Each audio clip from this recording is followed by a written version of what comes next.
That's right, you read the title correctly. I've broken my own rules and I've just sold a property. And in this video, I'm going to explain everything. Now, if you're brand new to my channel, then it's really important to know that I started purchasing buy-to-lets in 2019 and I had just one simple goal and mission. My aspirations are to become financially free over the next 5 years by purchasing properties, renting them out, and then leveraging them at a sensible rate. That's right, my goal was to create financial freedom by purchasing properties, renting them out, and then living off of the income. And since then, I have pursued that goal relentlessly. I've built a small portfolio, and since then I've gone full-time into property by launching my sourcing and education business, which is called Property X. Now, in this video, we are going to be reviewing one of those buy-to-lets, which I purchased, I held for 2 years, and then I've sold. And I want to explain why I've sold it. Now, before we get into the numbers, I want to give you a bit of a backstory about this house. You see, it was a bit more complex than my original purchase. My first buy-to-let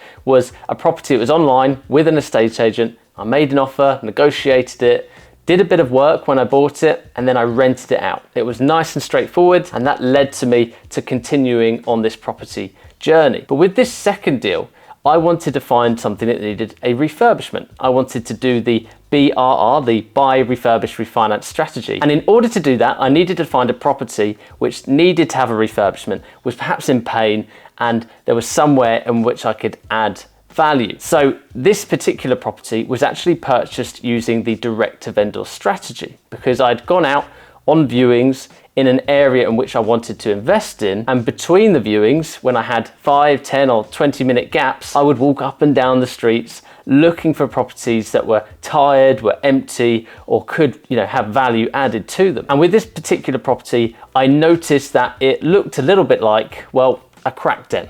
And although it wasn't a crack den, it had a broken front door, a broken front window, and the remaining of the property was also in a bad state. So I found the address, I found the owner's details online, and I wrote him a letter kind of explaining that I could see the pain he was in. I was looking to invest in that street and would be interested in a conversation. Following that letter, the owner got back to me and we started negotiations on the property. Due to the fact it was in a bad condition and the fact that the owner was completely done with it, he'd washed his hands of it, we had agreed and settled on a very realistic and good price of just £50,000. Now, I just told you the purchase price of the property, so I think it makes sense to come over here, look at the numbers, as I love to share the numbers with you.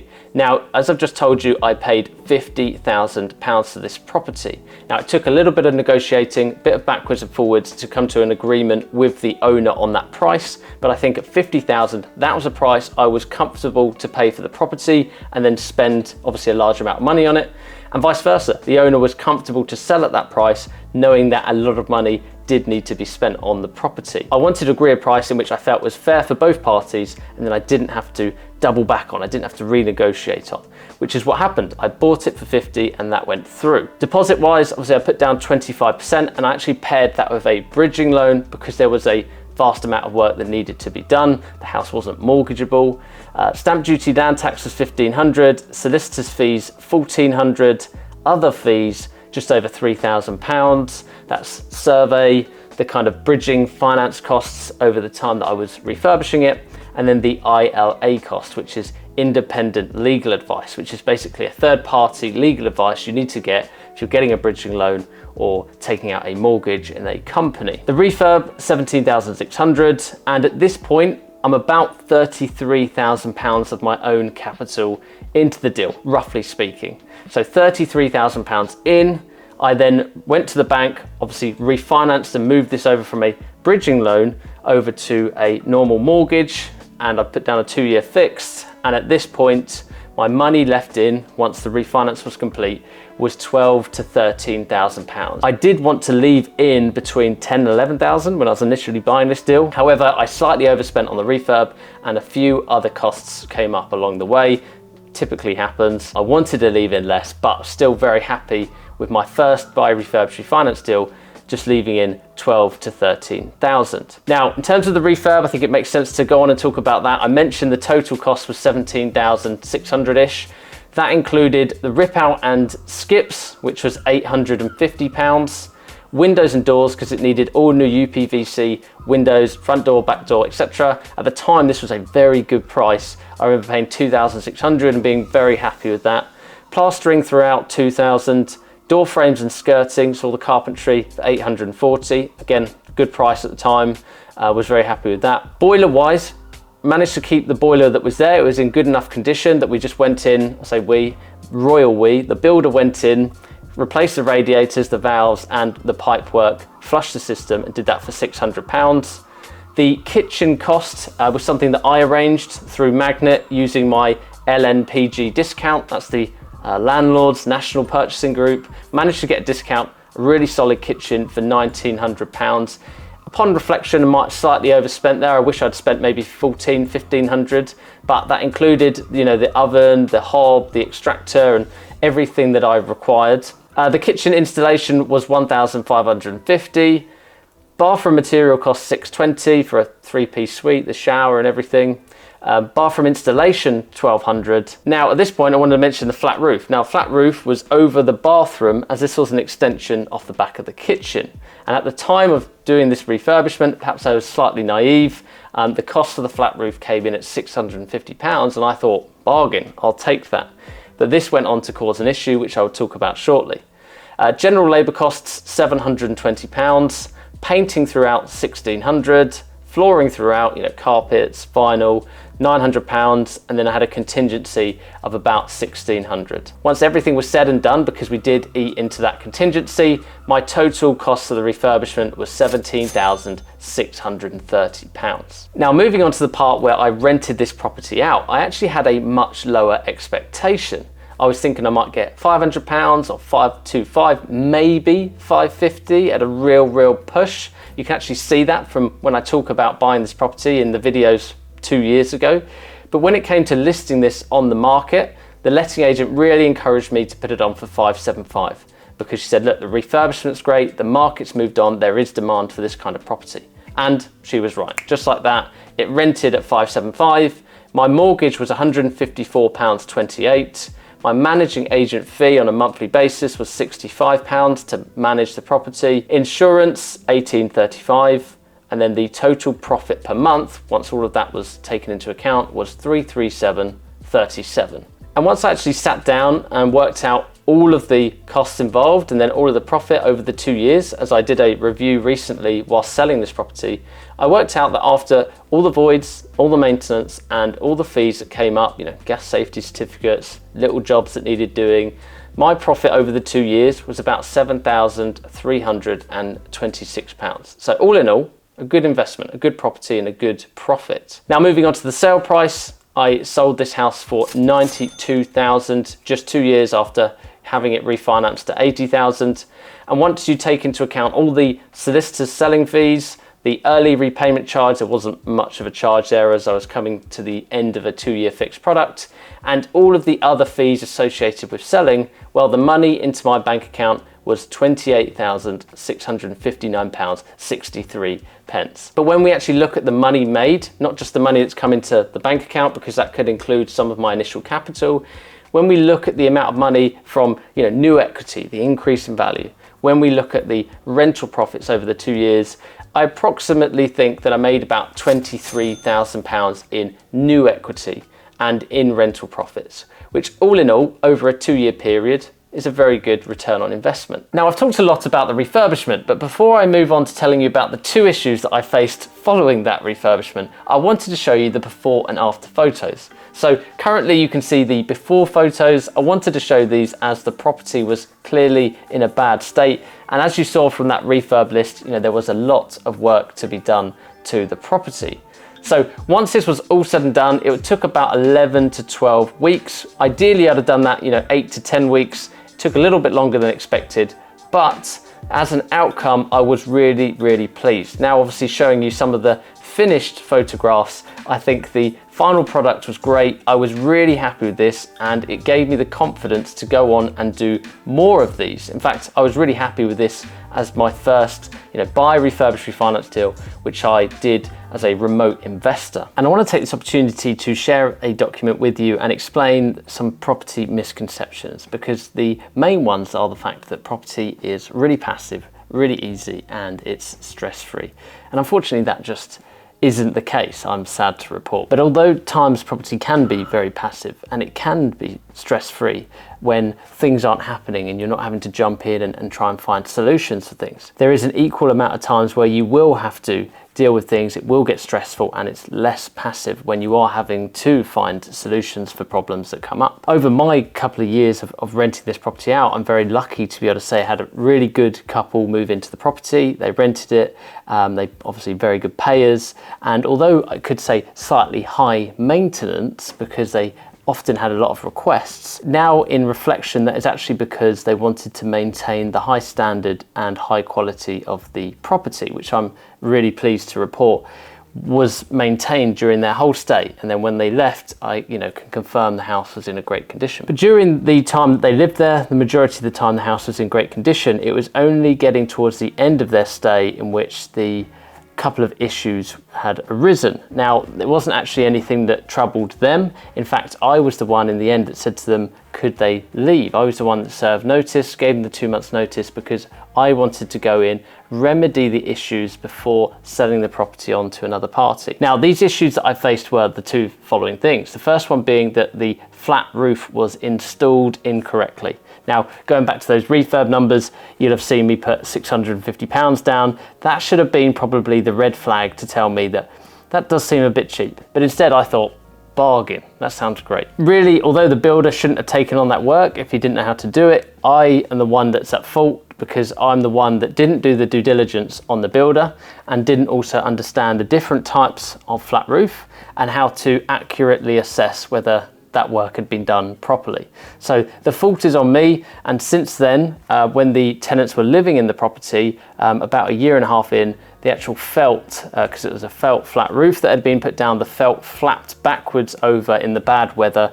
the timber was exposed, and although it created no immediate issues, if it had been left, that would have created leaks and would have led to potential damp and ingress of water and different things like that. So I had to have that replaced, had to get a new builder in and had to get a partial refund from the old builder for the dodgy works that had been done, but safe to say now that that had been put right with a good new flat roof. Second to that, the other thing was damp inside the property. And for anyone that has a property in parts of the north and these older kind of buildings, you will know that damp is just something you have to be aware of, you have to know how to tackle, and it's something you will come up against during your time as a landlord. Obviously, the problem here at this point being I was new into being a landlord, I was very naive when I first took this property on, and my view and opinion was the fact that I believed that I could probably go in, do a refurbishment, make sure the house had good airflow, and that would remedy the damp problems. However, in hindsight,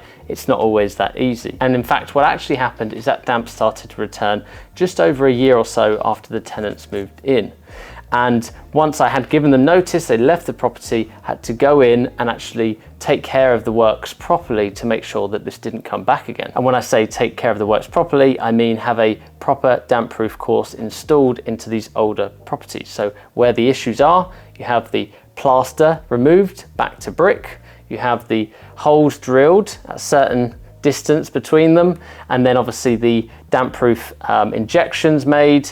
You then have 2 coats often of like Sika Render, which is kind of like a waterproof agent, and then you have the plaster done on top. I've absolutely butchered exactly what happens there. Normally I have a list and I just read through it of what needs to be done at a property, but that is done in order for the damp to stop coming through from the outside elements into the inside elements of where the people live.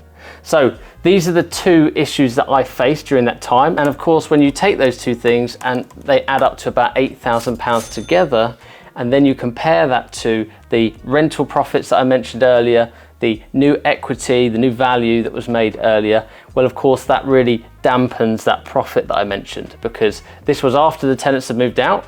But now it's an immediate hit that I have to pay for £8,000, which is an incredible amount of work. But of course I could sit here and let those works really put a dampen on my spirit and make me not want to do property investing. But in fact, it's quite the opposite. I see them as expensive lessons learnt. And those are things that I will not overlook in the future. I will not make mistakes in those areas because I want to learn from those expensive mistakes. And I see it as an opportunity to grow as an investor. And I am now, a level up the table, a level up the leaderboard, because I now have more experience than other people. I'm aware of these situations that happen. I know how to tackle them front on what they cost, what's involved, and everything like that. So these are the two mistakes that I made during the ownership of this property, and I wanted to share that with you so that someone else that's new to property can understand and hopefully not make the same mistakes. So at this point in the video, you're probably thinking, Justin, you bought a good house, you've done a full refurbishment, you've not left much money in, it's making good profit. Yes, there's been issues, but you've overcome them.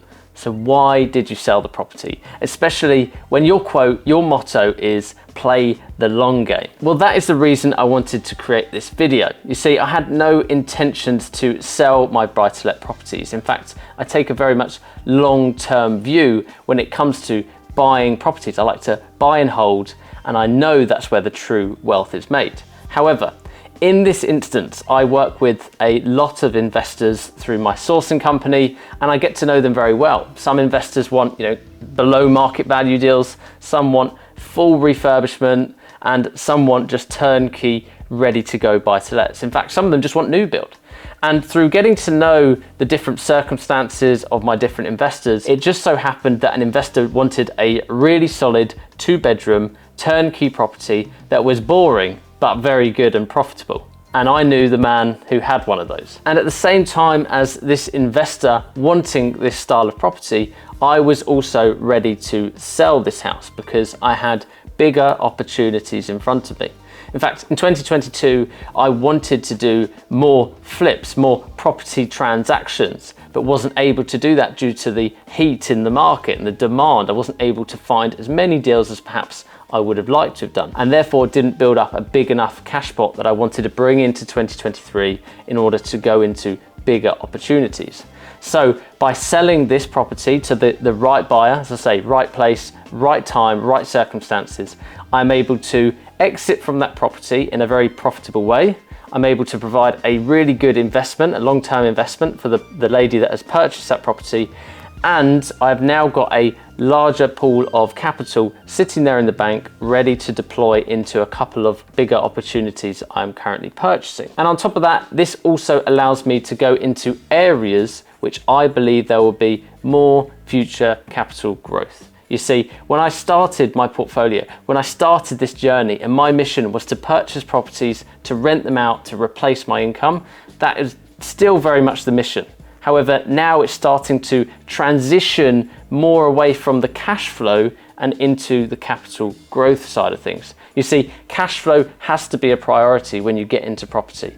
And that is because we need a property to make enough money that it can cope with interest rate rises and all of the expenses that come up. We need it to profit each month. But as you continue to grow your portfolio and you really start to succeed in property, you can then switch your focus to capital growth.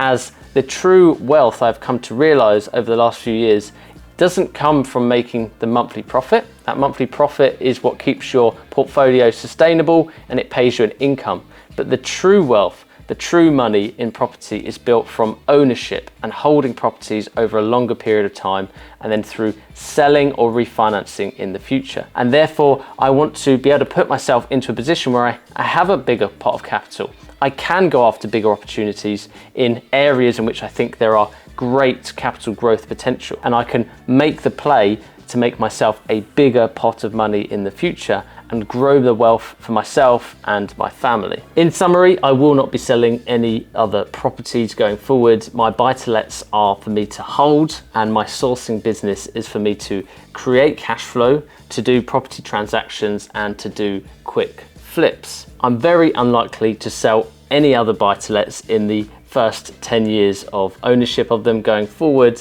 And although my mission has somewhat adapted, the original mission being to purchase properties, rent them out in order to pay myself an income. In fact, the only change to that is the fact that I will now just be focusing on purchasing well-performing assets in high growth areas. And that concludes this video. I hope it's been useful. Thank you for watching. I'll see you next week.